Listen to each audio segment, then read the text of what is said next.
રાજ્ય સરકાર દ્વારા ભૂપેન્દ્રભાઈ પટેલ અને હર્ષભાઈ સંઘવી દ્વારા ગઈકાલે જ 182 બસનું લોકાર્પણ કર્યું. એમાં 2 બસ મારે બગસરા અને 1 બસ ધારી મારા મત વિસ્તારમાં આ 3 બસો ફાળવેલ છે.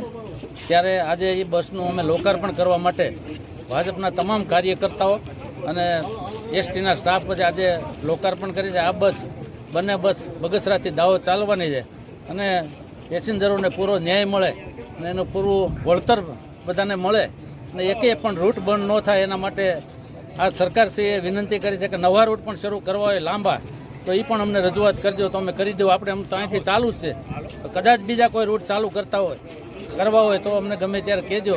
અને ખાસ કરીને યાત્રાધામના રૂટ દરેક યાત્રાધામ જે આવતા હોય ગુજરાત કે ગુજરાત બહાર એ આપણે બગસરાથી આ બસો ઉપડે અને રિટર્ન થાય એના માટે આપણે પ્રયાસો કરી રહ્યા છીએ. એના ભાગરૂપે આપણને બસો હમણાં ટૂંક સમયમાં બીજી પણ ફાળવવામાં આવશે. એટલે ગુજરાત સરકારશ્રીનો, મુખ્યમંત્રી સાહેબ અને હર્ષભાઈનો ખૂબ ખૂબ આભાર માનીએ.